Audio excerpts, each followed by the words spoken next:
नमस्कार दोस्तों, स्वागत है आपका हमारे YouTube चैनल में। आज हम आपके लिए लेके आए हैं द हिंदू के एडिटोरियल पेज के आज के कुछ वोकैब। तो चलिए शुरू करते हैं। फर्स्ट वर्ड हमारा यहाँ पे है अनएम्बिगुअस, जो कि एडजेक्टिव है और जिसका हिंदी मीनिंग होता है किसी चीज़ का स्पष्ट होना, अपेरेंट होना, क्लियर होना, एविडेंट होना। सो हम लोग कह सकते हैं एम्बिगुअस का मतलब होता है स्पष्ट होना, क्लियर होना। जैसे फॉर एग्जांपल हम लोग कह सकते हैं the government official made it very clear that they will definitely ban all the Chinese app. So यहाँ पे ये हो जाएगा। देखिए अनएम्बिगुअस का स्पष्ट होता है, लेकिन अगर अन को काट दिया जाए, एम्बिगुअस हो जाए, तो इसका अर्थ होता है कोई चीज अस्पष्ट होना। यहाँ पे बिल्कुल उल्टा होता है। तो आप लोग प्लीज इसे नोट डाउन करते चलिएगा और चलिए शुरू करते हैं।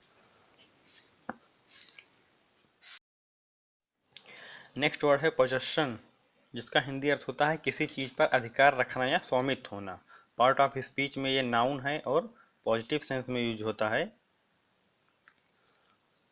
और इसके सिनोनिम्स हो जाएंगे अथॉरिटी, राइट, एटसेट्रा एटसेट्रा। जैसे फॉर एग्जांपल हम लोग कह सकते हैं इंडिया पोजेसेस द पीओके और गहलवान वैली।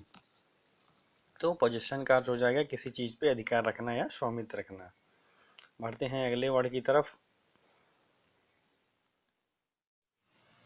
अगला वर्ड है पेस्टरिंग, जिसका अर्थ होता है तंग कर देना किसी को। हैम्पर, हरास, एनॉय, ये सारे इसके सिनोनिम्स हो जाएंगे और ये एज अ वर्ब यूज होता है। किसी चीज को तंग कर देना, जिसका अर्थ हो जाता है पेस्टरिंग, हैम्पर और हरास। नेक्स्ट वर्ड है कुजन। कुजन का अर्थ होता है तकिया, पिलो, बोल्टर। अगर एज अ नाउन यूज हो तब कुजन का अर्थ होता है तकिया, बट अगर कुजन का यूज हम एज अ वर्ब करते हैं तो उसका अर्थ हो जाएगा किसी चीज के प्रभाव को कम करना। जैसे the snow cushioned his fall, मतलब वह बर्फ पे गिरा तो बट बर्फ ने उसका प्रभाव कम कर दिया, उसको चोट कम लगी। सो अगर एज अ नाउन कुशन का प्रयोग होगा तो हम उसको तकिया बोलेंगे, बट अगर एज अ वर्ब होगा तो हम उसको बोलेंगे किसी चीज की इंटीमेसी को कम करना, किसी के प्रभाव को कम करना, कुशन्ड।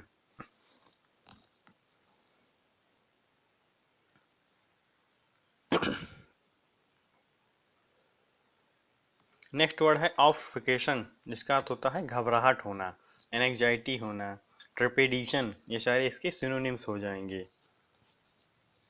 किसी चीज से घबराहट होना को बोलेंगे ऑफिकेशन हो रही है। तो इसको भी आप लोग प्लीज नोट डाउन करते चलिएगा।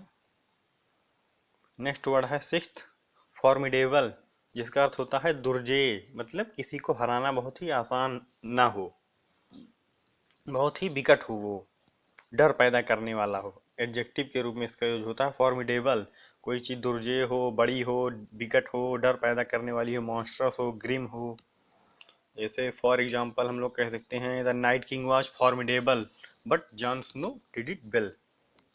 सो यहाँ पे सिक्स वर्ड हो जाएगा फॉर्मिडेबल, जिसका अर्थ होता है कोई चीज दुर्जय हो या फिर इजीली जिसको हम लोग डिफीट ना कर सकते हैं।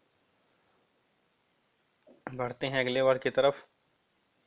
अगला वर्ड है सोबरिंग। सोबरिंग का अर्थ होता है किसी चीज को सोचने के लिए विवश करना। अगर एज एडजेक्टिव के रूप में सोबरिंग का प्रयोग होता है तो इसका अर्थ हो जाएगा सोचने के लिए विवश कर देना। बट वहीं अगर एज अ नाउन सोबरिंग का यूज हो रहा है सोबर का, तो उसका अर्थ हो जाएगा बुद्धिमत्ता, wisely, wisdom, intelligency. For example जैसे अगर है it is a sobering thought that Corona has killed about million people, तो यहाँ पे सोबरिंग का प्रयोग एज एडजेक्टिव हो रहा है। तो हम लोग कह सकते हैं ये हम सोचने के लिए विवश हैं कि कोरोना ने लगभग 10 लाख लोगों को मार दिया है। तो इसी तरह हो जाएगा। सोबरिंग मतलब सोचने के लिए विवश करना, और अगर सोबरिंग का यूज एज अ नाउन हो रहा है तब इसका अर्थ हो जाएगा इंटेलिजेंसी, विजडम। नेक्स्ट वर्ड है डिजोनेंस। डिजोनेंस पार्ट ऑफ स्पीच में नाउन यूज होता है और निगेटिव सेंस में यूज होता है। इसका अर्थ होता है मतभेद होना, किसी चीज में डिफरेंस होना, डिवीजन होना। कोई चीज एक सिंगल पॉइंट ऑफ व्यू पे लोगों का ओपिनियन जहाँ पे ना हो वहां पे कह सकते हैं डिसोनेंस है। सो यहाँ पे ये हो जाएगा डिसोनेंस, जिसका हिंदी अर्थ हो जाएगा मतभेद होना, एकता ना होना, difference, division etcetera. Next 9th word है पर्टेनिंग। पर्टेनिंग का अर्थ होता है टू रिलेटेड समवन, किसी से संबंधित होना, और ये एज अ वर्ब यूज होता है। जैसे this law pertains to immigration, for example हम लोग कह सकते हैं, इस तरह इसका यूज होता है कि यह नियम इमिग्रेशन से संबंधित है। तो पर्टेनिंग का अर्थ हो जाएगा किसी चीज से रिलेटेड होना, तो हो जाएगा ये संबंधित होना।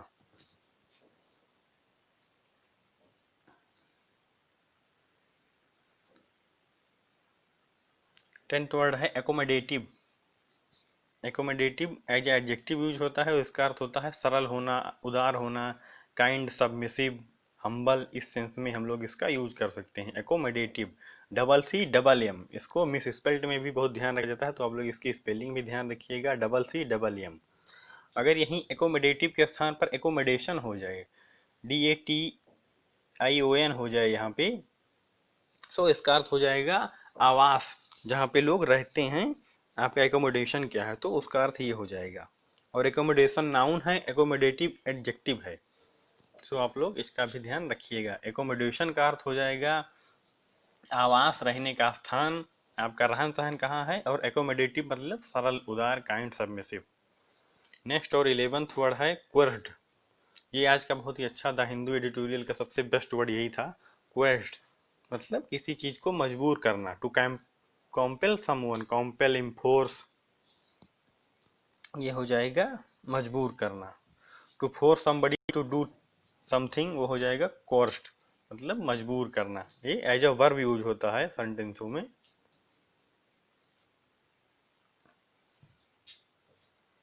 ट्वेल्व वर्ड है नेगोशिएशन। नेगोशिएशन का मतलब होता है बातचीत, मोल भाव। ये एज ए नाउन यूज होता है, TION लास्ट में है, तो आप लोग इजीली गेस कर सकते हैं नाउन ही होगा। नेगोशिएशन का मतलब बातचीत, डिस्कोर्स, पार्ले। ये बहुत ही अच्छा इसका सिनोनिम्स ये है पार्ले, इसको भी आप लोग ध्यान रखिएगा। पार्ले है, पार्ले जी वाला पार्ले नहीं, तो इसको भी देखिएगा। और डिस्कोर्स मतलब बातचीत, मोल भाव, किसी से वार्ता करना, आपस में समझौता के लिए कहते नहीं, we all have negotiation for this point of view, फला फला।